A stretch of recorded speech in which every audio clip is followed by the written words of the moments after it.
Hello दोस्तों, स्वागत है आप सभी का एक बार फिर से एसएससी अड्डा यूट्यूब चैनल पर। कैसे हैं सभी आप लोग? जल्दी से एक बार बता देंगे फटाफट से। और आज है 18 अगस्त और 18 अगस्त से जुड़ी जितनी भी खबरें हैं उनको सबको हम डिटेल में पढ़ने वाले हैं। सुबह के 6 बज चुके हैं। जल्दी से एक बार मेरे साथ में फटाफट से कनेक्ट हो जाइएगा। उसके बाद आज की जितनी भी चीजें हैं उनको हम डिटेल में डिस्कस करेंगे। तो फटाफट से एक बार जल्दी से लाइक और शेयर कर दीजिएगा। मैं भी तब तक लाइक और शेयर कर देता हूं। तो फटाफट से एक बार बता देंगे मेरे सभी साथी कि कैसे हैं आप लोग। तेरा भाई आ गया। जल्दी से बताइएगा फटाफट से। और तब तक लिंक को कॉपी करके शेयर कर देंगे। जल्दी से एक बार मेरे साथ में फटाफट से कनेक्ट हो जाइएगा। उसके बाद आज की जितनी भी चीजें हैं उनको हम डिटेल में डिस्कस। आवाज एकदम ठीक है, सारी चीजें ठीक हैं, तो एक बार जल्दी से मुझे फटाफट बता दीजिएगा। उसके बाद जितनी भी चीजें हैं उनको हम डिटेल में डिस्कस करने वाले हैं। और जैसा कि आप लोगों को अभी मैं नहीं दिख रहा हूँ, अब मैं भी आप लोगों को दिख जाऊंगा। तो एक बार जल्दी से फटाफट मेरे सभी साथी शेयर कर देंगे इसको और एक बार मेरे साथ में जुड़ जाएंगे। उसके बाद मैं आप लोगों को बता दूं कि डेली आप लोगों की जो क्लास है वो कितने बजे होती है। सुबह 6 बजे होती है। जो नए साथी हैं वो चैनल को सब्सक्राइब कर लेंगे ताकि डेली आप लोगों को करंट अफेयर जो है ताजा ताजा लाइव आप लोगों को मिल सके। आगे चलते हैं फटाफट से। तो मैं आप लोगों को बता दूं कि जो हमारी 7:15 बजे क्लास होने वाली है वो होगी इंपोर्टेंट डांस की, मतलब जिसमें हम सारे, चाहे वो क्लासिकल डांस हो चाहे फोक डांस हो, उन पर बेस्ड एमसीक्यू को हम पढ़ने वाले हैं। तो 7 बजे, 7:15 बजे आप लोगों को जुड़ना है स्टैटिक जीके की क्लास में। तो एक बार सभी साथी मेरे जल्दी से बता देंगे फटाफट से। Good morning, good morning, good morning, आप सभी को गुड मॉर्निंग है। और उसके बाद देखिएगा जो आप लोगों का ये भी हमारा वीक चला हुआ है, सक्सेस वीक है, जिसमें हर रोज 10 लकी बायर्स को मिलेगा एक कॉम्बो टेस्ट पैक, मतलब डेली बेसिस पर। तो डेली 10 बायर्स को मिल रहा है। और यहां पर अगर मैं बात करूंगा आप लोगों को कोड यूज करना है Y177। जब भी आप किसी कोर्स को परचेस करते हो, कोई टेस्ट सीरीज परचेस करते हो, तो कोड क्या लगाएंगे आप लोग? Y177। अभी मैं बात कर लेता हूं सबसे पहले उन सभी दोस्तों की जो लगातार मतलब एक कंफ्यूजन में है कि मतलब किस तरह से तैयारी करें या फिर क्या चीज, कौन सा स्टडी मटेरियल होगा या कौन सी टेस्ट सीरीज होगी जो मतलब तैयारी में काफी हेल्पफुल रहेगी। तो दोस्त सबसे पहले तो मैं आप लोगों को बता दूं कि ये बैच जो है हमारा 24 अगस्त से आने वाला है, जो कि सुबह 11 बजे से होगा। पहली बात। दूसरी चीज मैं आपको यहाँ पे बता देता हूं कि जितने भी मेरे साथी सभी एग्जाम्स की तैयारी कर रहे हैं, सीपीओ की, सीएचएसएल की, सीजीएल की, तो उन सभी के लिए बहुत हेल्पफुल होने वाला है। अगर किसी को लगता है कि आप लोगों की मतलब जो तैयारी है, सही कंटेंट आपको नहीं पता, कहां से पढ़ना है, क्या पढ़ना है, तो दोस्त ये एसएससी का जो महापैक है, इस महापैक को आप लोग परचेस कर सकते हैं, जिसके अंदर आपको लाइव क्लासेस, ये बैच ही नहीं, इसके साथ आने वाले जितने भी बैच होंगे, मतलब एक बैच जो सितंबर में आएगा, अक्टूबर में आएगा, नवंबर में आएगा, या कोई स्पेशल बैच एसएससी के लिए आएगा, तो वो भी आपका ऑटोमेटिकली 1 साल के अंदर इसमें जो हमारा 12 मंथ का सब्सक्रिप्शन है इसके अंदर एड ऑन हो जाएगा। और ये भी आप लोगों को कोड लगा करके मिलेगा 1600 का। और इंडिविजुअली अगर आप केवल लाइव क्लास लेते हैं जिसमें आपको पीडीएफ मिलेंगी, तो ये आप लोगों को दोस्त मिलने वाला है 900 रुपए का। ठीक है, जिसमें भी आपको जो है क्या कहते हैं, अगर आप जीते तो हो सकता है आपको कॉम्बो टेस्ट सीरीज मिल जाए, 10 लकी बायर्स में से आप लोग हो। लेकिन अगर आप महापैक खरीदेंगे तो ऑलरेडी टेस्ट सीरीज आपकी उसमें इंक्लूड होगी। तो इसमें कोड आप यूज कर सकते हैं Y177। आगे बात करेंगे तो सेम रेलवे का है, जो रेलवे की तैयारी कर रहे हैं स्टूडेंट और उनको लग रहा है कि कहीं ना कहीं मतलब देखो एग्जाम तो कहीं ना कहीं आने ही वाला है, जैसे ही थोड़ा बहुत सही होगा एग्जाम आपका तुरंत आ जाएगा। तो सेम चीज आपका सेम बैच स्टार्ट हो रहा है, ये भी 11 से 3 आप लोगों का स्टार्ट हो रहा है। और इसमें भी जो महापैक है ये भी आपका 1100 के आसपास है, तो आप इसको भी परचेज कर सकते हैं। कोड आपका Y177 है। सेम चीजें हैं, वो रेलवे के लिए, वो एसएससी के लिए। जो मेरे साथी टीचिंग के लिए है वो भी टीचिंग के इसी तरह से, और जो क्या कहते हैं बैंक के लिए है वो बैंक का महापैक इसी तरह से परचेज कर सकते हैं। अब आपकी ये दुविधा तो दूर हो गई होगी आई थिंक। तो चलते हैं आगे, बढ़ते हैं अपने सेशन की तरफ। और सेशन में जो हमारा होमवर्क था, तो उस होमवर्क की तरफ हम एक बार बढ़ लेते हैं फटाफट से। Good morning, good morning, good morning. सभी लोग यहाँ पर आ गए, लेकिन लाइक अभी तक सभी लोगों ने नहीं किया है। तो एक बार सभी को फिर से गुड मॉर्निंग है। और आज के सेशन की शुरुआत करेंगे और ध्यान से पढ़िएगा, काफी अच्छी अच्छी चीजें हैं। काफी अच्छी चीजों का मतलब उससे है कि जो एग्जाम ओरिएंटेड क्वेश्चंस हैं वही आप लोगों के यहाँ पे एड ऑन किए गए हैं। तो यहाँ पर देखिएगा जो हमारा होमवर्क था कि Arunachal Pradesh become a state of Indian union in which year, मतलब जो अरुणाचल प्रदेश है वो भारतीय संघ का राज्य किस ईयर में बना था। तो 1962 है, 1972 है, या फिर 1985 है, 1987 है। तो सबसे पहले मैं आप लोगों को बता दूं कि जो हमारा नॉर्थ ईस्ट का रीजन है, जो हमारा उत्तर पूर्व भारत का रीजन है, उसमें अरुणाचल प्रदेश जो है वो सबसे बड़ा राज्य है। कौन सा राज्य है? अरुणाचल प्रदेश जो है सबसे बड़ा राज्य है। और यहाँ के जो सीएम का नाम है वो है पेमा खंडू, और यहाँ के जो गवर्नर हैं उनका नाम है बीडी मिश्रा। क्या नाम है दोस्तों? बीडी मिश्रा। इस चीज को आप लोगों ने क्या रखना है? याद रखना है। एक पाके टाइगर रिजर्व आप लोगों का आपको यहीं पर देखने को मिलता है। कौन सा? पाके टाइगर रिजर्व आपको जो है यहीं पर देखने को मिलेगा। तो पेमा खंडू हो गए, बीडी मिश्रा हो गए और पाके टाइगर रिजर्व हो गए। ये तीनों चीजें आप लोगों की इंपॉर्टेंट बनती हैं। आगे चलते हैं तो देखिएगा आंसर आप लोगों का बिल्कुल सही आ रहा है। डी ऑप्शन आप लोग आंसर कर रहे हैं 1987। लेकिन यहां पर सबसे पहले बता दूं, अगर हम 1826 की बात करेंगे तो जो यहाँ पे ब्रिटिश क्या कहते हैं, ब्रिटिश की कमांड थी, ठीक है, या फिर हम बात करें तो ये पूरा का पूरा एरिया जो था किसके अंदर था? असम के अंदर था, ठीक है। उसके बाद अगर हम बात करेंगे, देखिएगा ये तो अब एग्जाम का पार्ट नहीं बनता तो इस पर हम ज्यादा डिस्कशन नहीं करेंगे, लेकिन ध्यान रखिएगा 1962 से पहले जो ये हिस्ट्री में भी नहीं पूछा जाता, अगर हिस्ट्री में भी पूछा जाता मैं डिस्कस करता आप लोगों के साथ में। 1962 से पहले हम इसको नॉर्थ ईस्ट फ्रंटियर एजेंसी के नाम से जानते थे, ठीक है। और ये आप लोगों का जो था एक पार्ट था किसका? ये आप लोगों का पार्ट था एक आसाम का। असम जिसको हम अक्सर क्या कहते हैं कि नॉर्थ ईस्ट में जो जाने का रास्ता है, गेटवे ऑफ नॉर्थ ईस्ट, वो क्या है? असम गुवाहाटी है, ठीक है। लेकिन अगर हम बात करेंगे तो 1972 जो कि सबसे ज्यादा इंपॉर्टेंट है, Arunachal Pradesh was constituted as a union territory. मतलब जो 1972 था, 1972 था, उसमें हमारा अरुणाचल प्रदेश क्या था? एक यूनियन टेरिटरी आप लोगों का बन चुका था, एक केंद्र शासित राज्य आप लोगों का बन चुका था। लेकिन 1987 में और आप लोगों का क्या है? 24वें स्टेट का दर्जा यहां पर दे दिया गया था। तो उतनी ज्यादा इंपॉर्टेंट चीजें नहीं है, लेकिन ये फिर भी लास्ट के जो 2 पॉइंट है इनको मिस मत करिएगा, क्योंकि ये लास्ट के 2 पॉइंट इंपॉर्टेंट बनेंगे, लेकिन ऊपर वाली चीजें उतनी ज्यादा इंपॉर्टेंट नहीं है। अगर होती तो हम जरूर इसको क्या करते? डिस्कस करते। लेकिन बेवजह आप इसमें क्या कहते? देखो नॉलेज जितनी मिल जाए अच्छी है, लेकिन अभी एग्जाम टाइम पे केवल उस चीज को हम थोड़ा सा फोकस करें जो हमारे एग्जाम में क्या कहते हैं आने वाली चीजें हैं। आगे चला, पता लगा कि पूरा सेशन हमारा इस पर ही निकल गया, ठीक है। अब देखिएगा यहां पर सबसे पहले बात करते हैं, हमने चीजें जो शुरू कर रहे हैं नागालैंड से शुरू कर रहे हैं। तो अभी थोड़े दिन पहले आप लोगों को सभी को पता है कि आत्मनिर्भर जो भारत अभियान चलाया गया था हमारी सरकार के द्वारा, ठीक है। तो उसी का एक पार्ट है कि जो नागालैंड सरकार ने स्थानीय व्यापार को बढ़ावा देने के लिए केंद्रीकृत ई कॉमर्स प्लेटफॉर्म येलो चैन लॉन्च किया है। मतलब क्या है? देखो ध्यान से समझेंगे। सबसे पहले तो आप लोगों के सामने आता है ये येलो चैन। तो येलो चैन ये हिंदी में भी है और इंग्लिश में भी येलो चैन है। कभी आप इसको लिख लो भैया पीली चैन, ठीक है। तो पीली चैन नहीं लिखना है, इसको येलो चैन ही लिखना है आप लोगों ने।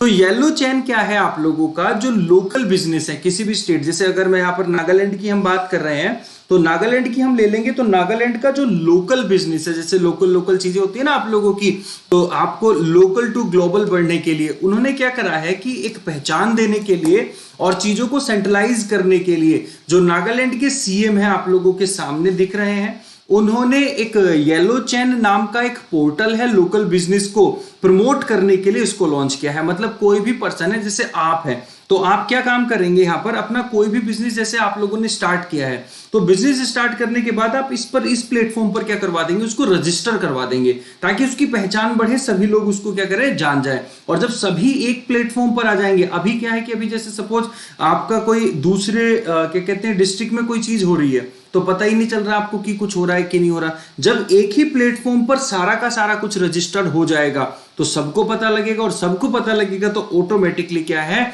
उसकी, अगर प्रोडक्ट अच्छा होगा तो उसकी डिमांड बढ़ेगी तो कहीं ना कहीं चीजें जो है वो फायदेमंद होंगी। तो ये आप लोगों का बस क्वेश्चन जो बनेगा कि येलो चैन आप लोगों का क्या है? एक ई कॉमर्स प्लेटफॉर्म है जो कि लोकल बिजनेस को प्रमोट करने के लिए नागालैंड सरकार द्वारा चलाया गया है। यहां पर आप लोगों का आ गया। चलिएगा, जैसा कि हम बढ़ते हैं नागालैंड की तरफ, तो नागालैंड में अब देखिएगा एक एक पॉइंट करके हम करने वाले हैं। यहां पर हॉर्नबिल फेस्टिवल आप लोगों का मनाया जाता है। अब ये जो हॉर्नबिल फेस्टिवल है आप लोगों का एक निश्चित अवधि में हर साल मनाया जाता है, मतलब एक डेट होती है जिस ड्यूरेशन में मनाया जाता है। तो ये आप लोगों का 1 दिसंबर से लेकर के 10 दिसंबर तक नागालैंड के अंदर मनाया जाता है। ये बात आप लोगों को हमेशा याद रखनी है। हॉर्नबिल फेस्टिवल जो है अभी अभी आप लोगों का त्रिपुरा ने भी बनाना शुरू किया है। किसने? त्रिपुरा ने भी मनाना शुरू किया है। दूसरी चीज यहां पर हम बात करेंगे तो यहाँ के जो सीएम है उनका नाम है नीफ्यू रियू। क्या नाम है? नीफ्यू रियू यहाँ के सीएम है। और थोड़े दिन पहले जो अदरक होता है उसकी 2 प्रजाति थी कहां पर? नागालैंड के अंदर। तो ये काफी सारी चीजें आप लोगों के सामने जो है इंपॉर्टेंट बनेगी। और यहाँ की जो स्टेट लैंग्वेज है वो भी आप लोगों की इंग्लिश है। तो हमारे 2 स्टेट ऐसे हैं जहां की स्टेट लैंग्वेज में इंग्लिश इंक्लूड होती है। तो दूसरे स्टेट का नाम आज आप मुझे बताने वाले हो। यहां तक मेरी चीज क्लियर हो गई। और 1 दिसंबर को नागालैंड का फॉर्मेशन हुआ था, इसीलिए 1 दिसंबर से 10 दिसंबर तक आप लोगों का क्या है? हॉर्नबिल फेस्टिवल यहां पर मनाया जाता है। सारी चीजें क्लियर हो गई हैं तो मुझे यहां पर आप लोग बताने वाले हैं, ठीक है? चलिएगा। और नागा इंडिपेंडेंस डे जिसमें आप लोगों का मणिपुर का भी कुछ एरिया था, ठीक है? ऐसा नहीं कि केवल आप लोगों का जो है मणिपुर, तो जो आप लोगों का मणिपुर का भी कुछ एरिया था, तो ये भी आप लोगों का क्या है दोस्तों? 14 अगस्त को आप लोगों का भी सेलिब्रेट किया गया। कल मैंने आई थिंक जब टेस्ट आपको करा रहा था तो उसमें क्वेश्चन मैंने दिया भी था। और नागालैंड की जो कैपिटल है डेट इज कोहिमा।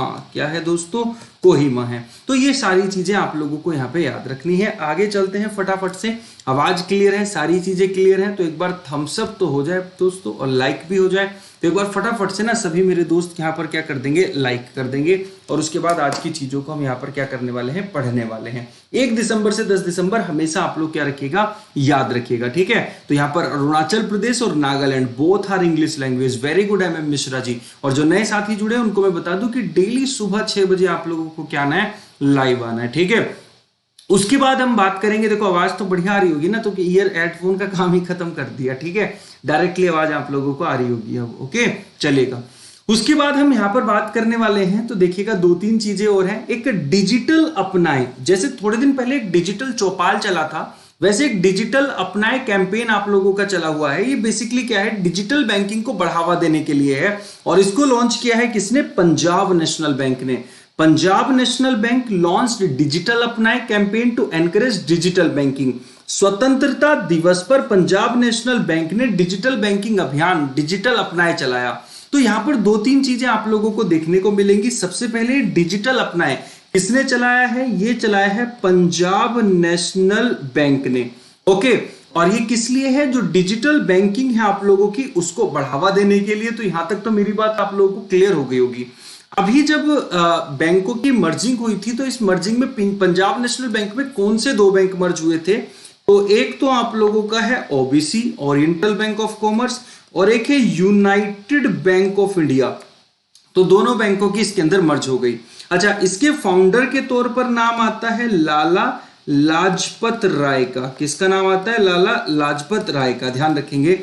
हेडक्वार्टर है आप लोगों का नई दिल्ली के अंदर, ये भी आप लोगों को याद रखना है। और तीसरी सबसे इंपॉर्टेंट चीज, अभी हमारे करंट में जो 12 हमारे पब्लिक सेक्टर बैंक है, तो भारत सरकार का कहना है कि इनको क्या है? आप लोगों के 5 पब्लिक सेक्टर बैंक में कन्वर्ट कर दिया जाएगा। और हालांकि अब जो बचेंगे 7, उन 7 को मर्ज नहीं किया जाएगा क्योंकि मर्जिंग ऑलरेडी हो चुकी है। इन 7 का क्या किया जाएगा? प्राइवेटाइजेशन किया जाएगा, जिसके अंदर केवल और केवल भारत में कितने बैंक बचेंगे? आप लोगों के 5 जो है हमारे बैंक बचने वाले हैं पब्लिक सेक्टर बैंक, ठीक है?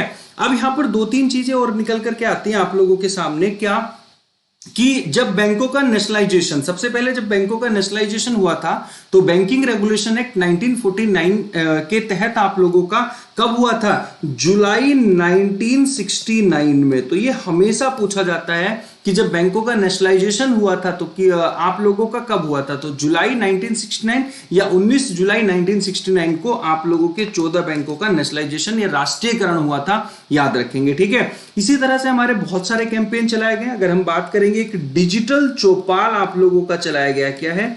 डिजिटल चौपाल।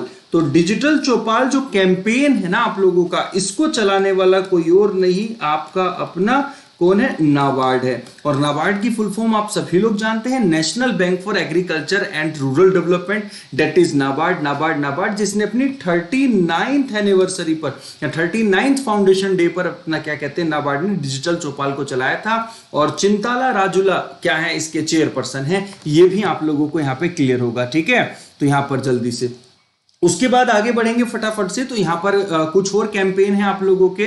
तो यहाँ पे देखिएगा, स्पंदन कैंपेन का जब जब नाम लेंगे छत्तीसगढ़ आ जाएगा। चरण पादुका कैंपेन मध्य प्रदेश, ये सब मैंने पढ़ाया हुआ है आपको क्लास के अंदर। प्योर फ्योर श्योर ये आपका राजस्थान है। रोको टोको कैंपेन मध्य प्रदेश है। हमारा घर हमारा विद्यालय ये आप लोगों का मध्य प्रदेश है। इंतजार आपका मध्य प्रदेश है। एक मास्क अनेक जिंदगी ये भी आपका मध्य प्रदेश है। तो कुल मिलाकर के मध्य प्रदेश के ज्यादा हैं। तो आपको अगर पूछा जाएगा कोई भी कैंपेन, आप लोग यहाँ पर इसको क्या कर सकते हैं, बता सकते हैं। आगे चलते हैं फटाफट से। तो देखिएगा, गो एयर आपने सभी ने सुना होगा, गो एयर एयरलाइंस का नाम। तो उसके नए जो सीईओ बने हैं, चीफ एग्जीक्यूटिव ऑफिसर, किसकी जगह? विनय दुबे की जगह। पहले कौन हुआ करते थे? विनय दुबे। तो विनय दुबे की जगह जो इसके नए बने हैं उनका नाम क्या है? कौशिक खोना। तो कौशिक खोना क्या बने हैं? गो एयर के नए चीफ एग्जीक्यूटिव ऑफिसर बने हैं। ये बात आप लोगों को यहाँ पे याद रखनी है। दूसरी चीज आपको पूछा जाएगा, जो हमारी सिविल एविएशन मिनिस्ट्री है, कौन सी मिनिस्ट्री? सिविल एविएशन, जिसको हम क्या बोलते हैं? नागरिक उड्डयन मंत्रालय। नागरिक उड्डयन मंत्रालय के मंत्री का नाम क्या है? हरदीप सिंह पुरी। क्या नाम है दोस्तों? हरदीप सिंह पुरी नाम है यहाँ पर। और हरदीप सिंह पुरी जो है वो आप लोगों के उत्तर प्रदेश राज्यसभा से क्या है? सांसद हैं, याद रखेंगे।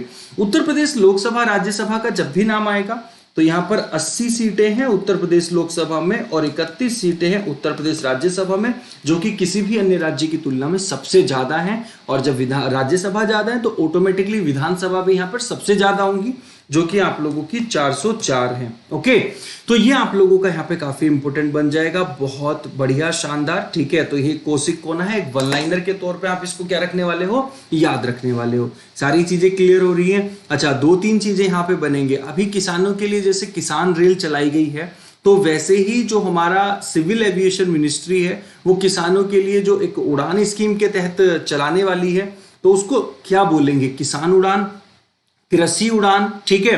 तो इस तरह से आप मुझे जल्दी से बता दीजिएगा कि क्या नाम होगा, किसान उड़ान होगा या कृषि उड़ान होगा। एक बार जल्दी से कमेंट कर देंगे, ठीक है। तो रिप्लेस किया है विजय दुबे को, लेकिन विनय दुबे को, लेकिन ये पूछा नहीं जाएगा, मैंने तो एक जस्ट इंफॉर्मेशन के तौर पे आप लोगों के साथ में शेयर कर लिया। 404 है, 80 है, 31 है। और डिस्ट्रिक्ट की बात आ जाती है तो 75 आप लोगों के, अर्थात 75 डिस्ट्रिक्ट आप लोगों को यहाँ पे देखने को मिलते हैं, ठीक है। चलेगा, आगे बढ़ जाते हैं अगले क्वेश्चन की तरफ। तो अगला क्वेश्चन है देखिएगा हरभजन सिंह से। तो आप लोगों की क्या है कि हरभजन सिंह, अमृतसर स्थित ई मोबिलिटी स्टार्टअप ई बाइक गो ने हरभजन सिंह को अपना ब्रांड एम्बेसडर नियुक्त किया है। तो Amritsar based e mobility startup e bike go appointed of Indian cricketer Harbhajan Singh as its brand ambassador. तो जैसे आप लोग अभी समझते हैं आपका ओला उबर है, तो उसी तरह से ई बाइक गो है, और ये कहां पर आप लोगों का? अमृतसर। इसने ना अपना एम्बेसडर किसको बनाया? हरभजन सिंह को बनाया, जैसा कि आप सभी लोग जानते हैं। अब ये बात तो क्लियर होगी, वन लाइनर यहां से क्लियर हो गया। अब जब हम अमृतसर की बात करेंगे तो अमृतसर को किसने बसाया था? गुरु रामदास ने बसाया था। किसने बसाया था? गुरु रामदास जी ने बसाया था, याद रखेंगे। जो हमारे गुरु हुए हैं गुरु रामदास जी, श्री गुरु रामदास जी, उन्होंने बसाया था। और साथ में जो श्री गुरु रामदास जी एयरपोर्ट है आप लोगों का, इंटरनेशनल एयरपोर्ट है, तो इन्हीं के नाम पर जो एयरपोर्ट है वो आप लोगों का कहां पर है? ये हमारा अमृतसर के अंदर है। ये भी आप लोगों को क्या रखनी है? यहाँ पर याद रखनी है। चलेगा कि नहीं? जो दूसरे आप लोगों के ब्रांड एम्बेसडर हैं उन ब्रांड एम्बेसडर पर एक बार नजर डाल लेते हैं, और वो कौन कौन से ब्रांड एम्बेसडर हैं उनको हम देख लेंगे। तो जब भी हम बात करेंगे एंटी डोपिंग की, एंटी डोपिंग मतलब अगर हम बात करेंगे नाडा ने अपना किसको ब्रांड एम्बेसडर नियुक्त किया है? तो नाडा ने नियुक्त किया है दोस्तों सुनील शेट्टी को, सभी को क्लियर है। नाडा मतलब नेशनल एंटी डोपिंग एजेंसी। तो एंटी डोपिंग एजेंसी के जो ब्रांड एम्बेसडर हैं वो आपके सुनील शेट्टी हैं। प्यूमा के ब्रांड एम्बेसडर सुनील छेत्री और करीना कपूर हैं। तो सुनील छेत्री और करीना कपूर प्यूमा ब्रांड के हैं। पेप्सी के ब्रांड एम्बेसडर सलमान खान है। एक एक ब्रांड के कई एम्बेसडर होते हैं, तो आप कभी इसमें मतलब धोखा मत खाइएगा कि यहाँ पर अगर दूसरा नाम पढ़े और कहीं और आपको दूसरा नाम देखने को मिल जाए तो कोई बड़ी बात नहीं है। एक एक के दो दो तीन तीन या चार चार ब्रांड एम्बेसडर भी होते हैं। Master for world wide fund जो आप लोगों का है, तो world wild life fund for education, यह आप लोगों का जो है विश्वनाथ आनंद, जिनकी एक बुक आप लोगों के सामने आई थी माइंड मास्टर। और सबसे पहले राजीव गांधी जो खेल रत्न पुरस्कार दिया गया था वो विश्वनाथ आनंद जी को ही दिया था 1991 और 1992 में आप लोगों का। तो सबसे पहला जो हमारा राजीव गांधी खेल रत्न पुरस्कार था वो आपका विश्वनाथ आनंद को मिला। और आज तक केवल 3 ही क्रिकेटर ऐसे हुए हैं जिनको आपका क्या मिला है, राजीव गांधी खेल रत्न मिला है। इसमें आप लोगों के कौन कौन है, महेंद्र सिंह धोनी, विराट कोहली और सचिन तेंदुलकर। और इस बार में भी एक चौथा नाम जो कि 29 तारीख को अवार्ड मिलेंगे, उससे पहले ही डिक्लेयर, मतलब 2-3 दिन जा रहे हैं जिसमें आप लोगों के ये अवार्ड डिक्लेयर होने वाले हैं। ठीक है, तो एक नए नाम के लिए हम क्या कहते हैं, फिर से हम तैयार रहेंगे, फिर से हम उसको पढ़ेंगे। पिछली बार तो बजरंग पुनिया को मिला था आप लोगों का, और किसको मिला था, दीपा मलिक को मिला था। लेकिन इस बार किसको मिलता है राजीव गांधी खेल रत्न अवार्ड, तो ये देखने वाली बात होगी। 3 से 4 दिन के अंदर आपको पता लग जाएगा, और जैसे ही आपको पता लगेगा फिर मैं आप लोगों को पूरा का पूरा पढ़ा दूंगा। चाहे वो अर्जुन अवार्ड हो, चाहे वो द्रोणाचार्य अवार्ड हो, चाहे वो आप लोगों का क्या कहते हैं ध्यानचंद अवार्ड हो, माका ट्रॉफी हो, या फिर आप लोगों का राजीव गांधी खेल रत्न या राजीव गांधी खेल प्रोत्साहन पुरस्कार हो, तो ये सब पुरस्कारों के बारे में मैं आपको पढ़ा दूंगा। वैसे ऑलरेडी आप लोग जानते हैं इतना सब कुछ। ठीक है, JSW सीमेंट जो है वो सौरभ गांगुली और सुनील छेत्री यहाँ पर उसके क्या बने हैं आप लोगों के ध्यान रखेंगे। तो रोहित शर्मा के लिए देखो आज तालियां बज रही हैं, तो मे भी रोहित शर्मा को डेफिनेटली जो है इस बार मिलने वाला है। ओके, तो चलिएगा, यहाँ पर बिल्कुल धोनी है, सचिन है और आप लोगों के विराट कोहली हैं। यहां तक मेरी बात आप लोगों को क्लियर हो गई है? अगर क्लियर हो गई तो एक बार थम्स अप दिखा के जरा लाइक कर दो फटाफट से। चलिएगा, और अनुराग मलिक जी ने देखिएगा पूरा आईसीसी का यहाँ पे ब्यौरा खोल दिया है, अच्छी बात है। ठीक है, आगे चलेंगे। ठीक है, हाँ, आप धोनी भाई आप केवल आईपीएल खेलेंगे धोनी भाई, ठीक है, तो मैं आप लोगों को बता दूं केवल वो आईपीएल खेलने वाले हैं। और यहाँ पर देखिएगा एक बॉलीवुड के डायरेक्टर और एक्टर जो आप लोगों के निशिकांत कामत, तो बहुत ही इंपॉर्टेंट बनती है ओबिचुरी। एक ओबिचुरी का क्वेश्चन डेफिनेटली पूछा जाता है, बैंक वालों से तो पूछा जाता है। तो जो आप लोगों के बॉलीवुड के डायरेक्टर एक्टर थे निशिकांत कामत, उनका क्या हो गया दोस्तों, निधन हो गया। तो पूछेंगे निशिकांत कामत के बारे में, तो जब भी निशिकांत कामत के बारे में पूछेंगे तो बता दीजिएगा कि बॉलीवुड के डायरेक्टर और एक्टर थे ये। ठीक है, चलिएगा। इसी तरह से कुछ और आप लोगों को पूछा जाएगा, तो मुकुंद लाथ, जो मुकुंद लाथ हैं आप लोगों के, वो आप लोगों के हिस्टोरियन थे, इतिहासकार थे। सादिया दहलवी के बारे में जब पढ़ा था तो राइटर थी। श्यामल चक्रवर्ती के बारे में पढ़ा था तो मिनिस्टर थे, अर्थात पॉलिटिशियन थे। और इब्राहिम अलकाबी के बारे में पढ़ा था तो थिएटर डायरेक्टर थे आप लोगों के। 27 मार्च को वर्ल्ड थिएटर डे भी मनाया जाता है। और नंदी यल है आप लोगों के, ये भी हमारे क्या थे, पॉलिटिशियन थे।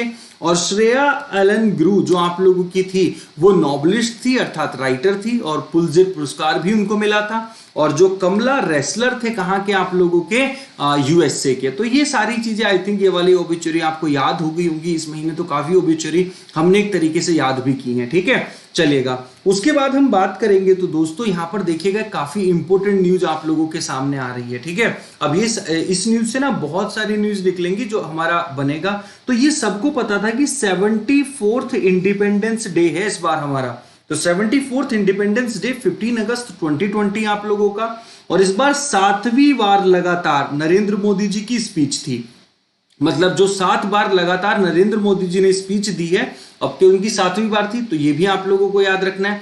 इस मौके पर उन्होंने ना काफी सारे प्रोजेक्ट को लॉन्च किया था, मतलब कौन कौन से ऐसे प्रोजेक्ट थे, कितने ऐसे प्रोजेक्ट थे जिनको नरेंद्र मोदी जी ने लॉन्च किया था। तो एक बार पढ़ते, जैसे नेशनल डिजिटल हेल्थ मिशन को लॉन्च किया था, तो इसी तरह हम पढ़ लेते हैं। देखिएगा यहाँ पे ध्यान से, अब इसको ना, ये प्रोजेक्ट आप लोगों के डेफिनेटली एग्जाम का पार्ट बनेंगे, तो इनको थोड़ा सा ध्यान से समझ लीजिएगा। इस न्यूज को मैंने पहले क्यों नहीं रखा, क्योंकि स्टार्टिंग में मैं देखता हूं तो कम बच्चे होते हैं और ये फिर जो चीजें होती है वो छूट जाती हैं आप लोगों से। तो इसको पढ़ाने के लिए मैंने इसको क्या रखा, थोड़ा लास्ट में मैंने रखा है ये आपकी न्यूज के फॉर्मेट में। तो यहां पर देखिएगा कि जो एक कमेटी सेटअप की जा रही है आप लोगों की, जो minimum age of marriage for women, ठीक है, तो committee setup to reconsider minimum age of marriage of women. तो जो महिलाओं की एज के लिए अभी हम बात करें तो अभी 18 साल और 21 साल, 21 साल मेल के लिए और फीमेल के लिए जो है 18 साल है। तो एक कमेटी आप लोगों की जा रही है, और कमेटी जो भी मतलब डिसीजन लेगी, ये जल्दी ही आपके सामने होगा। ठीक है, तो सबसे पहली बात आपको ये पूछा जाएगा कि नरेंद्र मोदी जी ने 15 तारीख को जो अपने भाषण में इनमें से कौन सी बात नहीं कही थी। ठीक है, या फिर मैं बात करूंगा तो जो कार्बन एमिशन है उसको न्यूट्रल करने के लिए, मतलब जो कार्बन उत्सर्जन है उसको जीरो करने के लिए 7500 megawatt 7500 megawatt solar park is being built in Ladakh for electricity and infrastructure development in the region. तो बिजली और बुनियादी ढांचे के विकास के लिए लद्दाख में 7500 मेगावाट का सौर पार्क बनाया जा रहा है। क्वेश्चन पूछा जाएगा कि किस रीजन में जो आपका कार्बन एमिशन है उसको जीरो करने के लिए 7500 मेगावाट सोलर पार्क आप लोगों का बनाया जा रहा है, तो वो लद्दाख में मतलब लेह और कारगिल रीजन में आप लोगों का बनाया जा रहा है। तो ये चीजें आप लोगों के लिए भी इंपॉर्टेंट बन जाएगी। तो 2 आपने मार्क कर लिए। देखिएगा एक प्रोजेक्ट लोयन आप लोगों का चलाया गया है, जो एशियन लोयन है अगर मैं बात करूं तो उनके कंजर्वेशन के लिए, उनके संरक्षण के लिए। तो यहां पर अगर हम बात करेंगे पीएम द्वारा घोषित एशियाई शेर के संरक्षण के लिए प्रोजेक्ट लोयन की शुरुआत की गई है। तो क्वेश्चन ये पूछा जाएगा कि प्रोजेक्ट कैट शुरू किया गया है, प्रोजेक्ट एलिफेंट शुरू किया गया है या प्रोजेक्ट लोयन शुरू किया गया है। तो जैसे मैं आप लोगों को बता दूं यहां पर कि जो हमारा प्रोजेक्ट टाइगर और प्रोजेक्ट एलिफेंट पहले से ही चल रहा है, तो अभी क्या है प्रोजेक्ट लोयन को, और प्रोजेक्ट लोयन के साथ साथ इस बार जो डॉल्फिन है उसके संरक्षण के लिए भी नरेंद्र मोदी जी ने परियोजनाओं की शुरुआत की है। तो ऊपर तो प्रोजेक्ट लोयन आ जाएगा, और प्रोजेक्ट लोयन की अगर हम बात करेंगे तो 10 अगस्त को आप लोगों का क्या मनाया जाता है, वर्ल्ड लोयन डे आपका मनाया जाता है। सेम चीज जो डॉल्फिन आप लोगों की होती है, डॉल्फिन के संरक्षण के लिए भी परियोजनाओं की घोषणा की गई है। और जो डॉल्फिन है आप लोगों का अगर मैं बात करूंगा तो मुझे जल्दी से बता देंगे फटाफट से, जो हमारी डॉल्फिन सेंचुरी है वो कहां पर है, मैंने कई बार आपको बता रखा है। ठीक है, और उसके बाद आपका लास्ट में आ जाता है पीएम मोदी ने लक्षद्वीप और जो चेन्नई का अगर हम बात करेंगे, जो अभी अंडमान और चेन्नई को आपको ऑप्टिकल फाइबर के द्वारा जोड़ा था ना, तो वैसे ही जो लक्षद्वीप है को क्या कहते हैं, जो ऑप्टिकल फाइबर है उससे लिंक कराने की यहां पर बात की गई है। जैसे हमने अंडमान में, मतलब अगर मैं बात करूंगा तो पोर्ट ब्लेयर और चेन्नई को अभी अभी थोड़े दिन पहले जब आपको आया था कि नरेंद्र मोदी जी ने ऑप्टिकल फाइबर मतलब उनके बीच नेटवर्क को क्या करना है, मजबूत करना है। ठीक है, मतलब एक ऐसा अनब्रेकेबल नेटवर्क। ठीक है, थोड़ा फास्ट नेटवर्क की हम यहाँ पर बात कर रहे हैं। और नेशनल डिजिटल हेल्थ मिशन में आप लोगों को बता ही चुका हूं, एक आप लोगों का इसमें ई कार्ड सबको दे दिया जाएगा जो कि रजिस्टर हो जाएगा। तो ये सारी की चीजें, तो बिहार के भागलपुर में आप लोगों का डॉल्फिन सेंचुरी है, ये सारे के सारे थे। अब जैसे जैसे ये प्रोग्राम चलते जाएंगे आगे को तो हम इनके बारे में पढ़ते चले जाएंगे। ठीक है, चलिएगा अगले क्वेश्चन पर चलेंगे। तो यहां पर बात कर लेते हैं मध्य प्रदेश की। तो मध्य प्रदेश का जो ग्वालियर चंबल एक्सप्रेस वे है उसका ध्यान रखेंगे, उसका नाम बदल दिया गया है 16 अगस्त।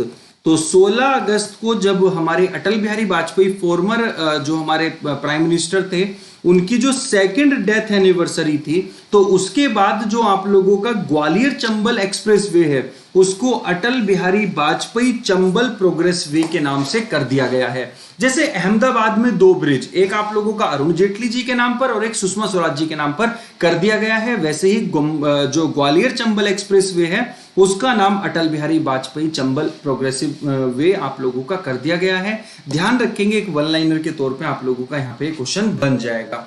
कोई डाउट यहां पर हो तो मुझे आप लोग बता सकते हैं जल्दी से। उसके बाद ये इंपॉर्टेंट है, इसको मार्क कर लेंगे, इंडियन रेलवे का क्वेश्चन है। जो इंडियन रेलवे है, भारतीय रेल है, वो वर्ल्ड का सबसे, एक तरीके से मैं बात करूं, ऊंचा, लंबाई में ऊंचा, ठीक है, आप लोगों का एक पियर ब्रिज बना रही है। कौन सी आप लोगों की, तो ये इजई नदी पर मणिपुर में। तो आप लोगों को अगर पूछा जाएगा हाइट वाइज, तो सबसे लंबा जो आप लोगों का है, सबसे टालेस्ट आप लोगों का जो है एक पुल बना रही है रेलवे, कहां पर बना रही है, तो ये इजई रिवर के ऊपर बना रही है मणिपुर में। क्वेश्चन पूछा जाएगा कि इजई रिवर कहां पर, मणिपुर में। रेलवे वहां पर सबसे बड़ा अपना एक जो टॉलेस्ट पियर ब्रिज है उसकी क्या कर रही है, कंस्ट्रक्टिंग कर रही है, उसका निर्माण कर रही है। ये आपको एग्जाम का पार्ट बनेगा और ये आपको पूछा जाएगा। ठीक है, सिर्फ और सिर्फ मैं आप लोगों को बता दूं, देखिए चीजें बहुत सारी होती है, लेकिन जो एग्जाम ओरिएंटेड चीजें हैं वही मैं आप लोगों को करा रहा हूं। जो चीजें पढ़ा रहा हूं ये एक एक आप लोगों का डेफिनेटली जो है एग्जाम का पार्ट बनने वाला है, और ये अगर पार्ट आप लोगों का बनेगा तो डेफिनेटली आपको फायदा होगा। बच्चे बोलेंगे सर ये सारे मतलब एक एक क्वेश्चन कैसे पार्ट बन जाएगा, तो मैं बताता हूँ ये एक एक क्वेश्चन कैसे पार्ट बनेगा कि जब आप एग्जाम देने जाओगे तो एग्जाम एक शिफ्ट में तो होने वाला नहीं है, कोई आप में से अगर मैं बात करूं तो यूपीएसआई के लिए, कोई आपका दिल्ली एसआई पुलिस के लिए, या फिर कोई बिहार एसआई के लिए, कोई एसएससी के लिए, कोई आपका एनटीपीसी के लिए, कोई आपका बैंक के लिए, तो यहां सब जब ये क्वेश्चन पूछे जाएंगे आप लोगों के, तो सब में कहीं ना कहीं कुछ ना कुछ आप लोगों को जो है मिलेगा। अब ऐसा तो होगा नहीं कि जो क्वेश्चन यूपीएसआई में वो हर जगह मिल रहा है, कई बार होगा भी, लेकिन हर बार नहीं होगा। तो कुछ चीजें वहां, कुछ चीजें वहां, कुछ चीजें वहां, कुछ आपके टीचिंग एग्जाम में जो केवीएस वगैरह, डेटाबेस वगैरह होते हैं, तो सब जगह आपको ये जो चीजें हैं मिलने वाली है। ठीक है, अभी क्या कहते हैं, कुछ स्टूडेंट बीएड का एग्जाम दे के आए, बीईओ का एग्जाम दे करके आए, तो उन्होंने बताया कि काफी हेल्प मिली थी सर उसके अंदर। ठीक है, चलिएगा आगे बात करते हैं। तो अब हमारे जो आज के एमसीक्यू हैं, उन एमसीक्यू की तरफ हम बढ़ते हैं।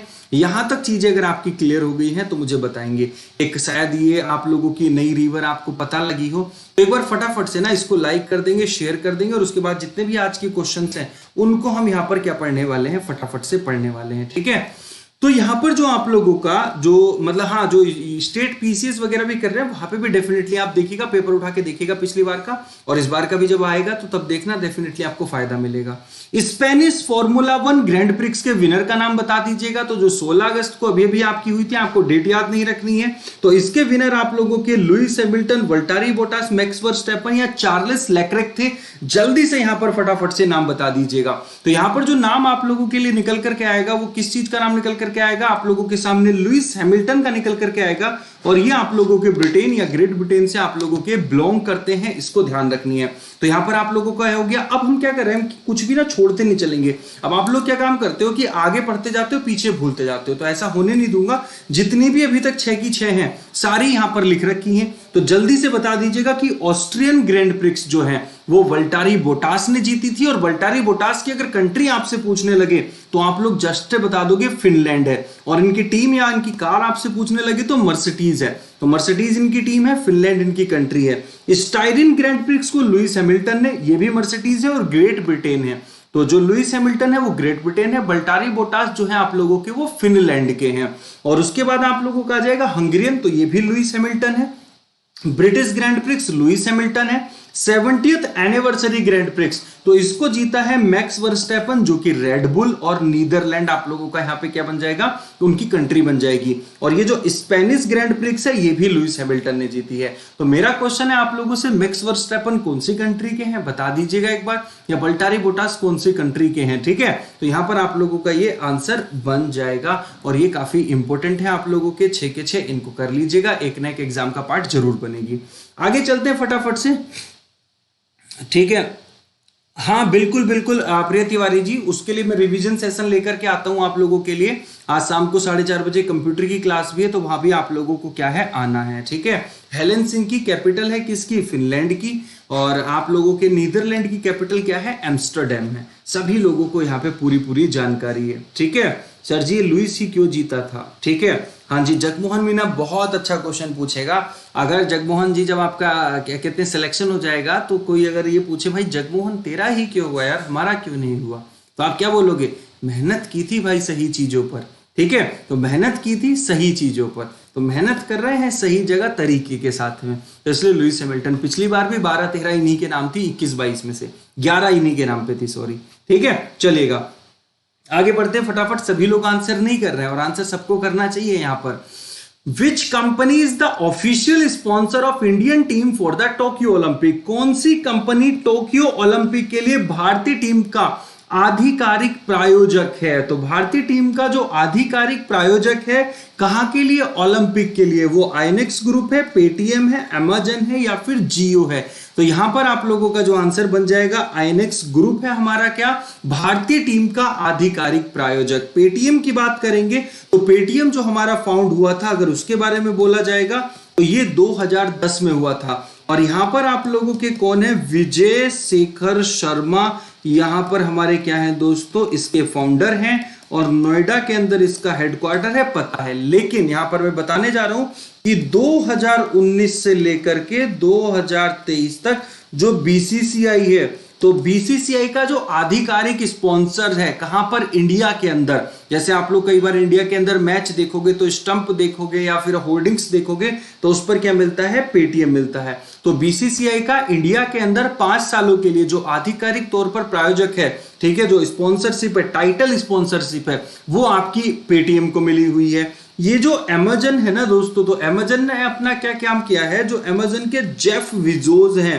वो दुनिया के सबसे अमीर आदमी हैं, जिसमें मुकेश अंबानी चौथे नंबर पर आप लोगों के आते हैं, वो जियो वाले हो गए आप लोगों के। तो ये चीज आप लोगों को यहाँ पे क्या रखनी है, याद रखनी है। अगले क्वेश्चन पर चलेंगे, तो अगला क्वेश्चन फटाफट से देखेंगे, निम्नलिखित में से किस कंपनी ने आप लोगों का इतना आसान है एक अभियान को शुरू किया है। तो आप लोगों की जो कौन सी ई कॉमर्स कंपनी है जिसने इतना आसान एक अभियान आप लोगों का शुरू किया है। तो ये जो अभियान है इतना आसान, ये किसका है, गूगल का, फेसबुक का, अमेजन का या फिर फ्लिपकार्ट का। तो यहां पर आप लोगों का जो आंसर बन जाएगा that is Amazon, Amazon, Amazon. Amazon आप लोगों का यहाँ पे क्या बनने वाला है, आंसर बनने वाला है। इसको आप लोगों ने क्या रखना है, याद रखना है। अभी जो अमेजन आप लोगों का बनेगा, तो अभी अभी हमने पढ़ा अमेजन के बारे में, जेफ बेजोस इसके फाउंडर हैं और ये हमारे भारत के अंदर हैदराबाद के अंदर अपना लार्जेस्ट जो कैंपस है उसको सेटल कर रहा है। फ्लिपकार्ट ने अभी अभी समझौता साइन किया था किसके साथ में, कर्नाटक का जो हैंडलूम डिपार्टमेंट है उसके साथ में। और फेसबुक की कैचअप आप लोगों की एक ऐप है और साथ में एक ऐप है कोलैब। तो कैचअप और कोलैब ऐप है फेसबुक की, और गूगल की ऐप क्या है दोस्तों, सोदर ऐप है। और जो गूगल के सीईओ सुंदर पिचाई 75,000 करोड़ रुपए भारत में डिजिटलीकरण को बढ़ावा देने के लिए अभी अभी उन्होंने किया है। और जो आरोग्य सेतु ऐप है आप लोगों की, तो वो गूगल और एप्पल ने मिलकर के एक वैसी ऐप को क्या किया है, डिजाइन किया है। मतलब गूगल और एप्पल मिलकर के एक आरोग्य सेतु जैसी ऐप को डिजाइन किया है। तो क्लियर हो गई, यहां पर अमेजन आप लोगों का जो है आंसर बना था, अमेजन ही आंसर है। ठीक है, अगले क्वेश्चन पर बढ़ेंगे। तो अगला क्वेश्चन जो कि काफी इंपॉर्टेंट है आप लोगों के लिए, इसको मार्क कर लेंगे, इंपॉर्टेंट। ठीक है, भारत ने विस्फोटों से प्रभावित लोगों की सहायता के लिए वायुसेना के विमान में 58 टन आपातकालीन मानवीय सहायता किस देश को भेजी है। India sent 58 ton of emergency humanitarian aid to which country in an air force plane to assist the plane affected by explosion.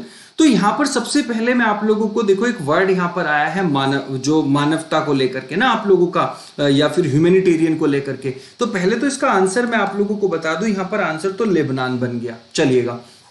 लेकिन यहां पर मैं आप लोगों से दो तीन चीजें पूछना चाहता हूं कि ह्यूमैनिटेरियन से कुछ कुछ याद आया आपको, मानवता से कुछ कुछ याद आया। मुझे ना ये डेट दिखाई दी अचानक से ऊपर, और फिर मुझे एक डेट आप लोगों की याद आ गई, 19 अगस्त।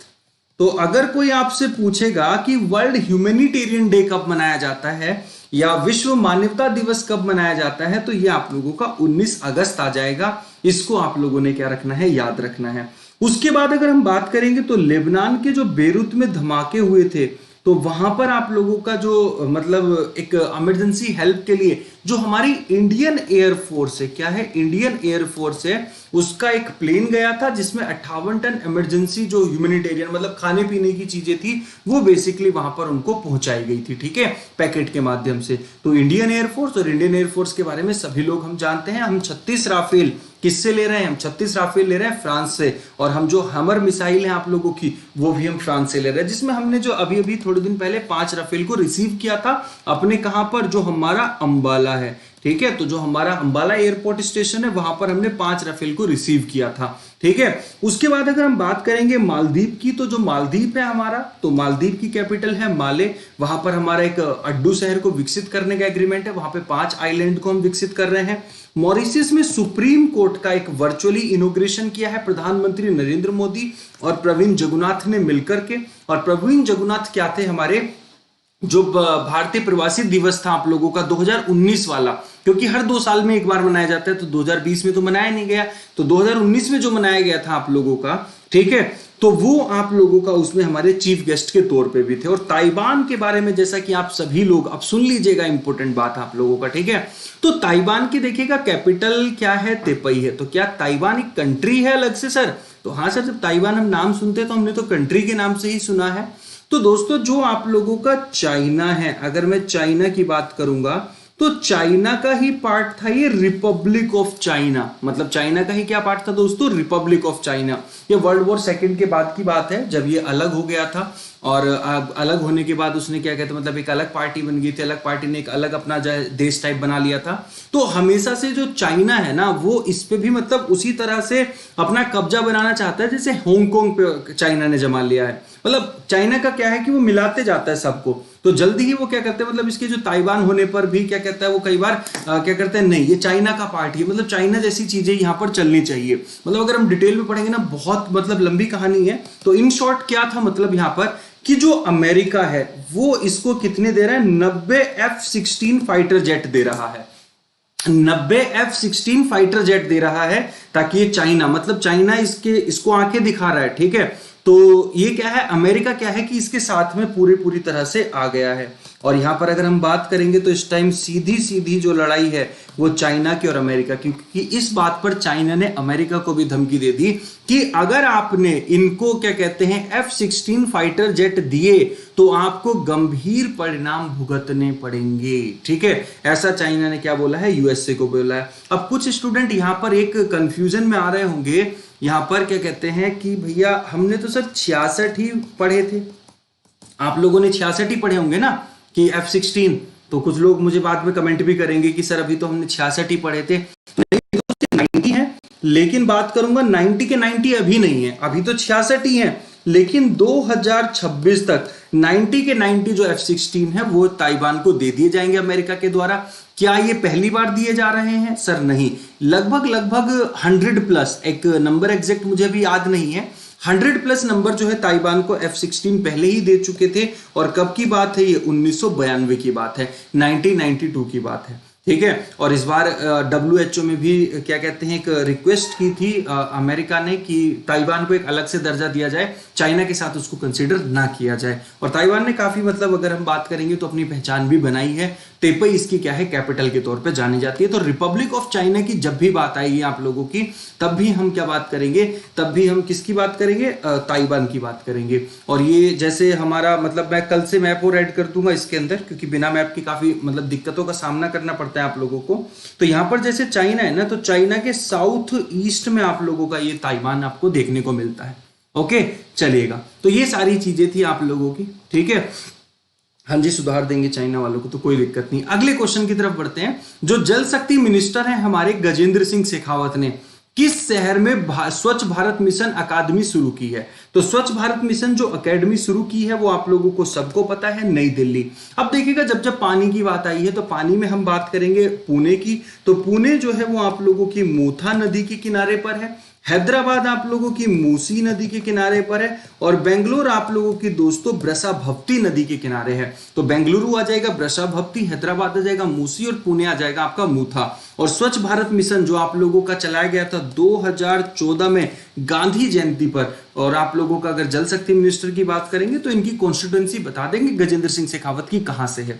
अगले क्वेश्चन पर चलेंगे तो अगला क्वेश्चन काफी इंपोर्टेंट बनेगा। राष्ट्रीय औषधि मूल्य निर्धारण प्राधिकरण किस मंत्रालय के तहत काम करता है। जो नेशनल फार्मास्यूटिकल्स प्राइसिंग अथॉरिटी है, इस तरह का क्वेश्चन बहुत पूछा जाता है। आपको पूछ लिया जाएगा सेंट्रल पोल्यूशन बोर्ड जो है आप लोगों का किस मंत्रालय के अधीन कार्य करता है, या फिर आपको पूछ लिया जाएगा क्या कहते हैं जो हमारा EPFO है वो कौन सी मिनिस्ट्री के अंडर काम करता है। तो सेम इसी तरह जो नेशनल फार्मास्यूटिकल्स प्राइसिंग अथॉरिटी है, इस तरह का क्वेश्चन पिछले 2 सालों से आपका देखा जा रहा है। एक किसी बोर्ड का नाम दे देंगे, अथॉरिटी का नाम दे देंगे और पूछ लेंगे कौन से मंत्रालय के अंडर है। तो स्टूडेंट कई बार कंफ्यूज हो जाते हैं। अब देखो जिन्होंने नहीं पढ़ा होगा तो जो फार्मास्यूटिकल्स प्राइसिंग अथॉरिटी, अब देखो जब फार्मास्यूटिकल्स आ रहा है तो स्टूडेंट का मन करेगा मैं हेल्थ लगा दूं, लेकिन जैसे ही प्राइसिंग की बात करेगा तो मुझे मन करेगा कॉमर्स एंड इंडस्ट्री लगा दूं, ठीक है। और हो सकता है कि अगर हम नेशनल पूरे को ही पढ़ेंगे तो हमें लगेगा कि मिनिस्ट्री ऑफ स्टैटिक्स में लगा दूं, लेकिन आंसर जो बनेगा वो ministry of chemical and fertiliser बनेगा।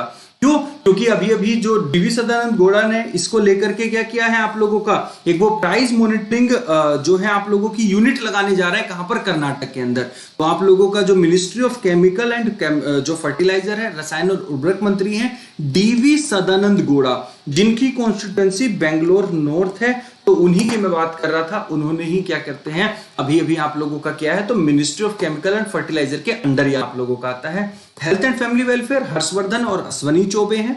Commerce and industry Piyush Goyal है आप लोगों के, और ministry of statistics and programme implementation सांख्यिकी और कार्यान्वयन मंत्रालय, ये आप लोगों के राव इंद्रजीत सिंह है। ये सभी को आप लोगों को पता होगा। अगले क्वेश्चन पर बढ़ेंगे। ग्रामोदय चैंबर ऑफ कॉमर्स टेक्नोलॉजी के संस्थापक कौन है, इंपोर्टेंट है, फिर से मार्क कर लेंगे। अचानक से इसका नाम बीच में कहां से आ गया कि Gramoday chamber of commerce and technology. तो अभी आपके जो ग्रामोदय पुरस्कार दिए गए हैं तो बेसिकली किसको मिला है? सुधा मूर्ति को और शिव कुमार को मिला है। लेकिन जो डी वसंत कुमार है वो इसके संस्थापक हैं जी कॉट के। तो जी कॉट के जो संस्थापक हैं उनका नाम है डी वसंत कुमार या दिल्ली वसंत कुमार के नाम से उनको जाना जाता है। तो ए आप लोगों का आंसर बन जाएगा। 2017 में इन्होंने क्या किया था? आप लोगों का इसको फाउंड किया था और यहां पर ये उस्मानिया यूनिवर्सिटी के पढ़े हुए हैं। अगर यूनिवर्सिटी पूछेंगे तो उस्मानिया यूनिवर्सिटी इनकी जो है पढ़ी हुई बन जाएगी। राव इंद्रजीत, बहुत बढ़िया, शानदार, ठीक है, चलेगा। उसके बाद आगे बात करेंगे तो देखिएगा यहां पर किस संगठन ने महाराष्ट्र उड़ीसा में आवास क्षेत्र में महिलाओं को कौशल प्रदान करने के लिए 1 मिलियन यूरो परियोजना, जो आप लोगों की क्या नाम है, निर्माण श्री, शुरू की है। तो which organisation has launched 1 million euro project Nirman Shri in Maharashtra Orissa for skilling women in housing sector. तो यहां पर आप लोगों को देखो, सबसे पहले समझने वाली बात है ना, थोड़ा सा इसमें ना रीजनिंग लगा देंगे, बाकी कुछ नहीं होगा इसके अंदर। जो 1 मिलियन यूरो है आप लोगों का, तो जब जब मैं यूरो की बात करूंगा तो यूरो से क्या आ जाएगा आप लोगों का यहां पे कि यूरो में अगर डील की है तो सर ये एशियन इंफ्रास्ट्रक्चर इन्वेस्टमेंट बैंक नहीं करेगा, एशियन डेवलपमेंट बैंक नहीं करेगा और association of south east Asian nation नहीं करेगा। मोस्टली ये डॉलर में डील करते हैं। तो आंसर क्या बन जाएगा? यूरोपियन यूनियन बन जाएगा आप लोगों का। तो यहां पर जो यूरोपियन यूनियन है, अगर हम इसकी बात करने लगे तो इसमें 27 मेंबर हैं और ब्रुसेल्स में इसका क्या है, हेडक्वार्टर है। और 1 million euro project Nirman Shri Maharashtra और उड़ीसा के लिए इन्होंने क्या किया है, चलाया है। Association of south east Asian nation, जिसको हम आसियान कहते हैं, क्या भारत इसका मेंबर है? नहीं सर, इसके 10 मेंबर कंट्री हैं आप लोगों के, याद रखने वाली चीज है। एशियन डेवलपमेंट बैंक आप लोगों के 68 मेंबर कंट्री हैं और लास्ट आप लोगों का न्यू है। और आप लोगों के जो है हमारे क्या कहते हैं, अस्कावा साहब इसके जो है हमारे क्या है, प्रेसिडेंट है, जो कि जापान के हैं, ठीक है। और एशियन इंफ्रास्ट्रक्चर इन्वेस्टमेंट बैंक के कौन है? जिन लिक्वान है और इसका हेडक्वार्टर आप लोगों का बीजिंग के अंदर है। ये काफी इंपॉर्टेंट आप लोगों का बन जाएगा। आज सभी लोग आंसर नहीं कर रहे हैं तो आंसर कर दीजिएगा फटाफट से, एक बार जल्दी से। सभी लोग चीजें पसंद आ रही हैं तो एक बार थम्स अप दिखा दो और उसके बाद क्या है आप लोगों का, एक बार लाइक कर दो, शेयर कर दो। और जो मेरे साथी अभी तक क्या कहते हैं, जिन्होंने सब्सक्राइब नहीं किया वो सब्सक्राइब कर दे। लाइक बड़े कम है, बढ़ जाने चाहिए, ठीक है। चलिएगा आगे बढ़ते हैं। मुझे क्या कहते हैं, जैसे ऐसे लगता है पता है, लाइक जैसे कर दोगे तो पता नहीं क्या ही हो जाएगा, ठीक है। करके देखिएगा, क्या पता कुछ अच्छा हो जाए, ठीक है। अब यहाँ पे एक बार बार अमाउंट की बात आती है, सरप्लस की बात आती है, ठीक है। तो जो आरबीआई के ऊपर की मतलब एक तरीके का लाभांश होता है उसको हम सरप्लस बोलते हैं। तो यहाँ पर क्वेश्चन क्या है कि शक्ति कांता दास की अध्यक्षता में आरबीआई के केंद्रीय बोर्ड द्वारा केंद्र सरकार को लाभांश के रूप में कितनी राशि मंजूर की गई है। तो जो यहाँ पर आरबीआई है आप लोगों का, रिजर्व बैंक ऑफ इंडिया, उसने सरप्लस के तौर पर भारत सरकार को 57,128 करोड़ रुपए आप लोगों के देने की बात कही है। और एक एग्रीमेंट भी आप लोगों का कर लिया है कि भारत सरकार को 57,128 करोड़ रुपए दिए जाते हैं। अगर ये कोई और गवर्नर होते आरबीआई के तो शायद इतना सरप्लस ना देते, लेकिन अभी तो भाई कौन है, शक्तिकांता दास है, उनके अपने चहेते। और आप लोगों का जो है 25वें गवर्नर है हमारे आरबीआई के, रिजर्व बैंक ऑफ इंडिया के। और ये जो रिजर्व बैंक ऑफ इंडिया है इसकी स्थापना 1 अप्रैल 1935 को हिल्टन यंग कमीशन के कहने पर हुई थी, ठीक है। और हमारे पहले गवर्नर थे ऑसबॉर्न स्मिथ और भारतीय पहले गवर्नर का नाम था सीडी देशमुख, ठीक है। और जो हमारे शक्तिकांता दास है, इनसे पहले उर्जित पटेल, ओवरड्राफ्ट नाम की एक बुक उनकी आई है। उनसे पहले रघुराम गोविंद राजन, ठीक है, थर्ड पिलर नाम से उनकी बुक है आप लोगों की, ठीक है। तो यहाँ पर आंसर क्या बन जाएगा आप लोगों का, 57,128 करोड़ रुपए यहाँ पे क्या बन जाएगा, आंसर बन जाएगा, ठीक है। चलिएगा आगे बात करेंगे। इसी सरप्लस के चक्कर में तो आधे उर्जित पटेल जी हमारे रिजाइन कर गए थे, ठीक है। चलिए आगे बात करते हैं, ठीक है। तो कोई डाउट है? अच्छा, यहाँ पर ये अमाउंट जो सी वाली है बिल्कुल सही बोला है भैया, ऑप्टिकल फाइबर के लिए अमाउंट है आप लोगों की। उसके बाद अगला क्वेश्चन आ जाएगा, कर्नाटक में मूल्य निगरानी और संसाधन इकाई PMRU, price monitoring and resource unit आप लोगों की, इसके एस्टेब्लिशमेंट की स्थापना किसने बोला है। तो कर्नाटक में मूल्य निगरानी और संसाधन इकाई की स्थापना की घोषणा किसने की है, बताया था आप लोगों को। तो DV Sadananda Gowda, chemical fertilizer minister, BS Yediyurappa CM, Vajubhai Vala governor, Narendra Modi प्रधानमंत्री। तो आंसर बी ही आप लोगों का बन जाएगा। बेंगलुरु नॉर्थ इनकी कॉन्स्टिट्यूंसी है। और कर्नाटक से याद आया तो 18 जून को मास्क डे भी मनाया गया था, याद रखेंगे। हमारा जो एस्ट्रोफिजिक्स है, कौन सा फिजिक्स? एस्ट्रोफिजिक्स या खगोल भौतिकी, उसका जो मुख्यालय है आप लोगों का वो कहां पर है? बेंगलुरु के अंदर है। ये बात आप लोगों को क्या रखनी है? यहां पर याद रखनी है। लेकिन अगर कोई आपसे ये पूछने लगा जियो फिजिक्स, ठीक है, तो जो जियो फिजिक्स के बारे में अगर पूछने लगा तो ये आप लोगों का मिलेगा हैदराबाद के अंदर। एस्ट्रोफिजिक्स बेंगलुरु है और जियो फिजिक्स हैदराबाद के अंदर है। ये काफी इंपॉर्टेंट आप लोगों का यहाँ पे बन जाएगा। डीवी सदानंद गौड़ा, ठीक है, हाँ बिल्कुल सिंधु मीना जी सही कह रहे हो, ठीक है। इसीलिए थोड़ा सा जो है इनएक्टिव वाला मोड है, लेकिन कोई बात नहीं, सो जाएंगे, ठीक है। चलो मैं लेट हो गया था, कहीं गया हुआ था, तो मैं आया फिर 12 बजे, फिर आपकी पीपीटी बनाई, तो इसलिए थोड़ा सा पड़ता है इफेक्ट उसका, बट कोई दिक्कत नहीं है, ठीक है। चलिएगा आगे बढ़ते हैं फटाफट से अगले क्वेश्चन पर। बांग्लादेश ने नेशनल मॉर्निंग जो आप लोगों का डे है वो किस दिन मनाया? तो बांग्लादेश ने किस तारीख को राष्ट्रीय शोक दिवस आप लोगों का मनाया था? तो राष्ट्रीय शोक दिवस जो है आप लोगों का वो मनाया गया था, जो उनके एक फाउंडर, ठीक है, फाउंडर प्रेसिडेंट थे, तो उनका नाम आप मुझे बताएंगे क्योंकि कल ही मैंने बताया था, ठीक है। आगे बात करेंगे तो ये आप लोगों का 15 अगस्त को मनाया था। तो 15 अगस्त को उनकी निर्मम हत्या कर दी गई थी। तो 15 अगस्त कौन सा? 1975 को। तो इस बार 45वां जो नेशनल मॉर्निंग डे है वो मनाया गया। राष्ट्रीय शोक दिवस जिसने मनाया वो है बांग्लादेश आप लोगों का। और यहाँ पर आंसर जैसा कि आने लगे, शेख मुजीबुर रहमान आप लोगों का आंसर आ रहा है, बिल्कुल ठीक। ये है बांग्लादेश, और बांग्लादेश की जो कैपिटल है दोस्तों वो आप लोगों की क्या है? ढाका है। और यहाँ की करेंसी आप लोगों की टका आपको देखने को मिलती है। भारत के जो समझौते हैं उसमें 10 लोकोमोटिव आप लोगों के इंजन भी हैं, मोटिव। तो 10 जो लोकोमोटिव इंजन है आप लोगों के वो किसके लिए हैं? बांग्लादेश को भारत सरकार ने दिए हैं, याद रखेंगे, ठीक है। शेख हसीना सफेद जुल्फों वाली यहाँ की क्या है? प्रधानमंत्री हैं। क्लियर है? 15 अगस्त 15 अगस्त 15 अगस्त है, बहुत सही, ठीक है। हाँ मैं बिल्कुल तपन जी क्या कहते हैं नहीं हुआ था। मैं अचानक से क्या हुआ था कि मुझे जब मैंने आपकी क्लास पढ़ाई, ठीक है, तो आपकी क्लास पढ़ाने के बाद मुझे थोड़ी देर बाद, ठीक है, लगभग 10 बजे बाद कहीं अचानक से मतलब जाना पड़ गया, और फिर मैं आया रात को 12 बजे, तो आकर के आपकी पीपीटी बनाई। आना इसलिए पड़ा क्योंकि ये क्लास आपकी नहीं मिस कर दे सकता था, क्योंकि यहाँ पे हम डेली करंट अफेयर पढ़ते हैं, और डेली करंट अफेयर अगर हम यहाँ पे पढ़ेंगे और वो डेली वाला मिस हो जाता है ना एक दिन भी, तो फिर बड़ी दिक्कत होती है उसको कवर करने में, और बहुत सारी चीजें आ जाती हैं यहाँ पर। तो इसलिए मैंने ये वाला तो आप लोगों का नहीं मिस किया, उसको मैं आज आपको 4:30 बजे कवर करा दूंगा सारा कुछ, कोई दिक्कत नहीं है। स्टैटिक जी के अपने टाइम पर 7:15 बजे होगा, बेफिक्र रहिएगा, ठीक है, चलेगा। ओके, 50-50 ज्वाइंट वेंचर जो है बांग्लादेश के साथ में दोस्तों एलपीजी का है, ठीक है, याद रखेंगे। आगे बढ़ेंगे फटाफट से। एलपीजी, हाँ मेरा नाम है दोस्तों गौरव चौधरी, और मैं डेली आपको सुबह 6 बजे, तो आप सभी ना डेली सुबह 6 बजे आइएगा।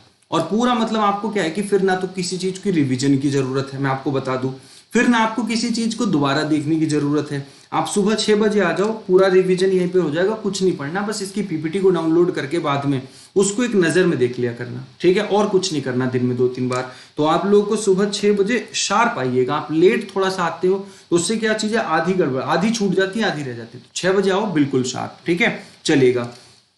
आगे बढ़ेंगे फटाफट से। तो देखिएगा, राष्ट्रीय आपदा प्रबंधन प्राधिकरण एनडीएमए की बात कर रहा हूं, नेशनल डिजास्टर मैनेजमेंट अथॉरिटी, ध्यान से समझेंगे, के सहयोग से ऊर्जा और संसाधन संस्थान टेरी की बात कर रहा हूं। और टेरी है आप लोगों का the energy and resource institute, ठीक है।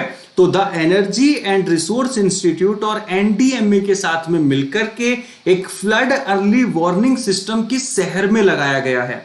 तो जो आप लोगों का the energy and resource institute है, काफी इंपोर्टेंट पूछा जाता है। और जो एनडीएमए है, नेशनल डिजास्टर मैनेजमेंट अथॉरिटी, उन्होंने फ्लड अर्ली वार्निंग सिस्टम जो लगाया है वो लगाया है गुवाहाटी के अंदर।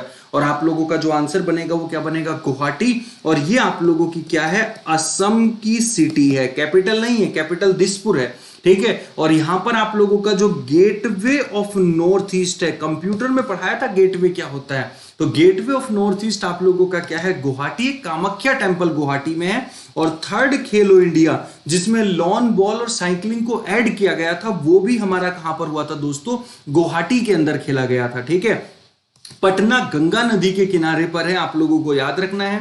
कोलकाता हुगली नदी के किनारे है, और भागलपुर आप लोगों का बिहार में डॉल्फिन सेंचुरी के लिए फेमस है। काफी इंपॉर्टेंट, आप लोग इसको मार्क कर लेंगे। अगला क्वेश्चन आ जाएगा, लोकसभा ने एक बिगिनर लेवल पे कोर्स स्टार्ट किया है किस लैंग्वेज में? तो लोकसभा ने किस भाषा में, मैंने काफी पहले क्वेश्चन आप लोगों को पढ़ा चुका था, तो इन्होंने फ्रेंच भाषा में शुरू किया है, याद रखेंगे, ठीक है। और इस बार हमारे बजट की भी 4 लैंग्वेज थी, हिंदी, इंग्लिश, उर्दू नहीं कश्मीरी, हिंदी, इंग्लिश, कश्मीरी और फ्रेंच। ये 4 लैंग्वेज में इस बार हमारा बजट भी लॉन्च हुआ था। तो फ्रेंच भाषा में लोकसभा ने एक बिगनर लेवल पे किया है। लोकसभा के अंदर टोटल नंबर ऑफ सीट्स कितनी है? 545 है, जिसमें आप लोगों की क्या है, जो इलेक्ट होने के लिए 50% से ज्यादा सीटें चाहिए होती है, मेजोरिटी, जो कि अभी भारतीय जनता पार्टी के पास है, ठीक है। लोअर हाउस हमारा कहलाता है। और 245 हमारी कहां पर देखने को मिलती है? राज्यसभा में, जो कि अपर हाउस कहलाता है, क्योंकि वो कभी भी आप लोगों का जो है डिसॉल्व नहीं कर सकते उसको, लेकिन लोकसभा डिसॉल्व हो जाती है, ठीक है। उसके बाद है मुक्ति कारवा, जो आप लोगों का एक कैंपेन है। तो मुक्ति कारवा ने एक कैंपेन है, ये कौन से उसने चलाया? तो जो हमारे 2014 की हम बात करेंगे, तो 2014 के अंदर आप लोगों के जो कैलाश सत्यार्थी हैं, उनको क्या मिला था दोस्त? कैलाश सत्यार्थी को नोबेल प्राइज मिला था 2014 में। ये सबसे इंपॉर्टेंट बात है, पूछा जाएगा नोबेल प्राइज कौन से ईयर में मिला था कैलाश सत्यार्थी को? तो कैलाश सत्यार्थी को आप लोगों का 2014 में किसके साथ में मिला था? दूसरी कौन थी? मलाला यूसुफजई थी। तो बेसिकली चाइल्ड ट्रैफिकिंग को रोकने के लिए, जैसे कि अभी आपने देखा कि बहुत सारे मतलब बच्चे इस तरह से उनका किडनैप हो जाता है, तो उसी तरह की जो चाइल्ड ट्रैफिकिंग है, उस तरह की चीजों को रोकने के लिए उन्होंने एक कैंपेन को लॉन्च किया बिहार के अंदर, ठीक है। तो कैलाश सत्यार्थी चिल्ड्रन फाउंडेशन ने किया था। अगर पूछ लेंगे ये कैंपेन कहां पर चलाया था, तो बिहार में चलाया था। और कैलाश सत्यार्थी चिल्ड्रन फाउंडेशन आप लोगों का यहां पर क्या बन जाएगा? आंसर बन जाएगा। उसके बाद है किस संगठन ने भारत के स्वतंत्रता दिवस 2020 के अवसर पर एक इंडिया टीम इंडिया अभियान को शुरू किया है? तो जो एक इंडिया टीम इंडिया अभियान को शुरू करने वाला है अपना, वो है इंडियन ओलंपिक एसोसिएशन, ठीक है। तो इन्होंने एक इंडिया और आप लोगों का टीम इंडिया को, एक इंडिया टीम इंडिया को शुरू किया है ओलंपिक एसोसिएशन ने। बीसीसीआई आप लोग जानते ही हो, एथलीट फेडरेशन ऑफ इंडिया आप लोग जानते हो, और आर्चरी एसोसिएशन ऑफ इंडिया को आप जानते हो। तो एक इंडिया टीम इंडिया कैंपेन किसका है? इंडियन ओलंपिक एसोसिएशन का। 2021 का ओलंपिक टोक्यो में है, 2024 आप लोगों का जो समर ओलंपिक है वो हमारा पेरिस में है, और 2028 लॉस एंजल्स के अंदर है, ये याद रखेंगे, ठीक है। तो ये है। उसके बाद है अगर हम बात करेंगे, तो अगला क्वेश्चन जो आ जाएगा आप लोगों का वो ये है कि मार्क फिलिप्स को, हिंदी में भी मैं लिख करके लाया हूं आज सेम पेज पर, ताकि आपको दिक्कत ना हो, ठीक है। तो मार्क फिलिप्स प्राइम मिनिस्टर किसके बने हैं? गुआना के, ठीक है। मोहम्मद इरफान अली प्रेसिडेंट बने हैं गुआना के, ये भी याद रखेंगे। हमद बाकोयोव ये प्राइम मिनिस्टर जो लुकाशेंको है, ये बेलारूस के हैं। तो लुकाशेंको अलेक्जेंडर जो है आप लोगों के, तो ये क्या है? अलबेला हमने बनाया था इसका, अलबेला। तो अलबेला मतलब अलेक्जेंडर लुकाशेंको और बेलारूस हो गया, ठीक है। मोहम्मद उलुद बिलाल है, ये प्राइम मिनिस्टर है मोर्टिनिया के, ओके। लेकिन ये कंट्री कहां पे पड़ती है, इनकी कैपिटल क्या है, करेंसी क्या है, उसको जानेंगे, लेकिन एक स्लाइड और देख लीजिएगा। महिंद्रा राजपक्षे श्रीलंका के प्राइम मिनिस्टर चौथी बार। हिचमे मिचिची तुनिशिया आ जाएंगे। ओसाका रुपांडा पहली बार गैबोन की प्रधानमंत्री, और जो रोजर मार्टोस रूइंज है वो पेरू के बने हैं, ओके। अब यहां पर इन सबको देख लेंगे, तो आपका जो गुआना है जॉर्ज टाउन कैपिटल है। आइवरी कोस्टा की क्या है? यामो उसुकरो है। तुनिशिया की तुनिस है, तुनिस दिनार। गैबोन लिबरविले फ्रैंक है। बेलारूस आपकी मिन्स्क है। पेरू लीमा है, और मोर्टिनिया आपकी नोकाकुट है। तो ये आप लोगों को यहाँ पे क्या रखनी है, याद रखनी है। काफी इंपॉर्टेंट आप लोगों के लिए बन जाता है। और उसके बाद हम बात करेंगे यहाँ पर जो उत्तर प्रदेश है, आज और 5 पॉइंट इसमें ऐड कर दिए गए हैं। तो ऑपरेशन नकेल कहां पर चलाया गया था?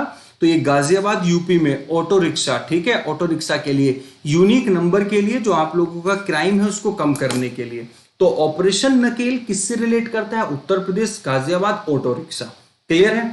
उसके बाद आ जाएगा आप लोगों का इंद्रधनुष। तो इंद्रधनुष जो आप लोगों का 5वां था, तो इंडिया और यूके के बीच की एक एक्सरसाइज थी, जो कि एयरफोर्स एक्सरसाइज थी, और आप लोगों की जो हिंडन एयरबेस है वहां पर इसको शुरू किया गया था, वहां पर ये कंडक्ट की गई थी। तो इंद्रधनुष आप लोगों की एक्सरसाइज इंडिया और यूके की एयरफोर्स एक्सरसाइज है।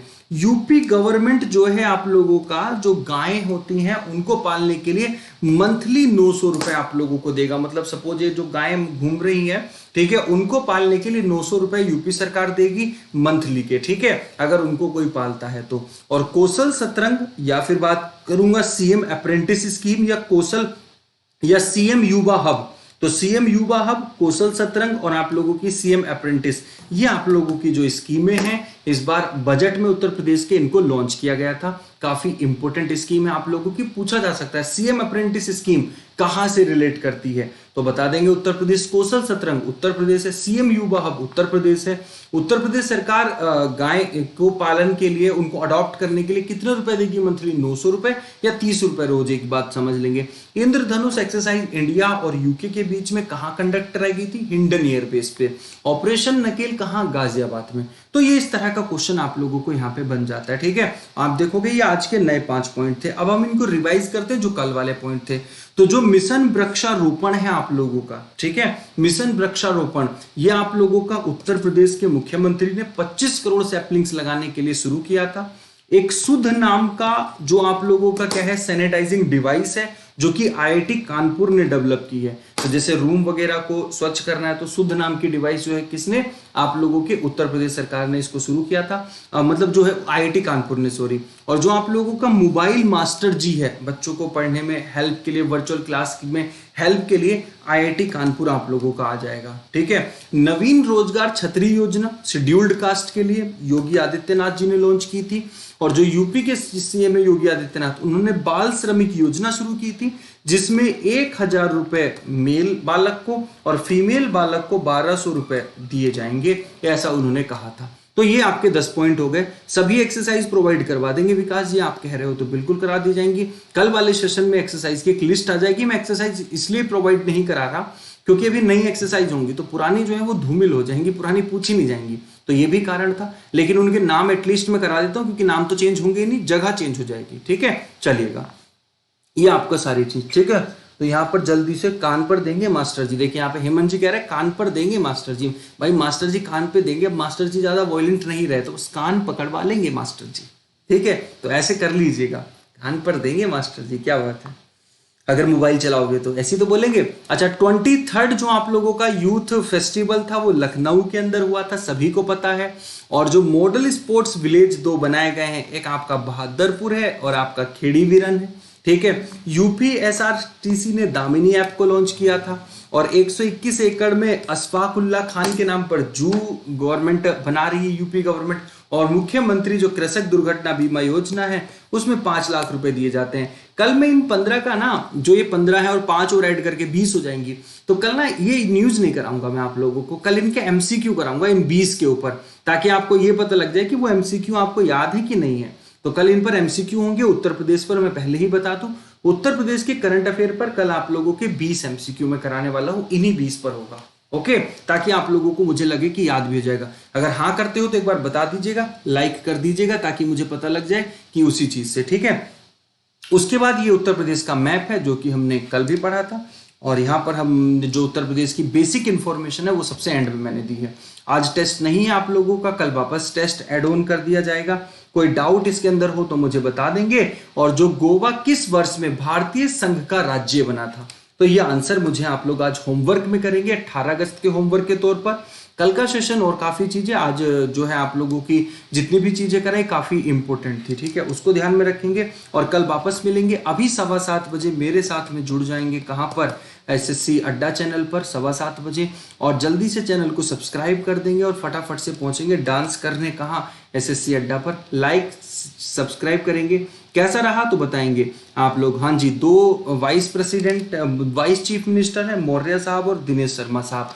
अभी हमारा सक्सेस वीक चला हुआ है दोस्तों। अगर किसी को ये हमारे रविंद्र सर का कंप्लीट मैथ का बैच ज्वाइन करना है, एसएससी, रेलवे, सीडीएस या अदर स्टेट एग्जाम के लिए, तो आप इसको ज्वाइन कर सकते हैं। 31 अगस्त से शुरू हो रहा है। मेरा कोड यहाँ पर आप लगा लेंगे Y177, तो आप लोगों को क्या मिलेगा दोस्तों, एक डिस्काउंट आपको मिल जाएगा। कंप्लीट मैथ का बैच सर का आया है।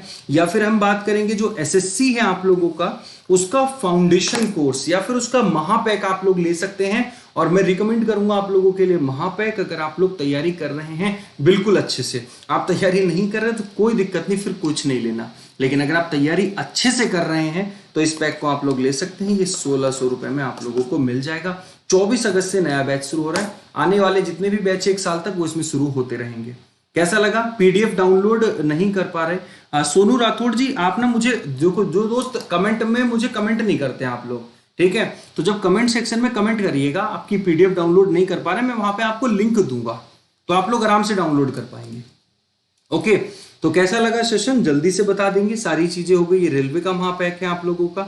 लाइक कर दीजिएगा, सब्सक्राइब कर दीजिएगा, अपने दोस्तों के साथ शेयर करें। और पीडीएफ का लिंक कमेंट सेक्शन में मिल जाएगा। लेकिन आप लोगों से मैं बता देना चाहता हूं कि एक बार जल्दी से, ठीक है, तो अगर नहीं हो पीडीएफ ना डाउनलोड हो तो कमेंट सेक्शन में लिंक कर दो, मैं तो खुद कहता हूं मैं दे दूंगा, ठीक है, चलेगा। Okay, tata bye bye, take care, जय हिंद जय भारत।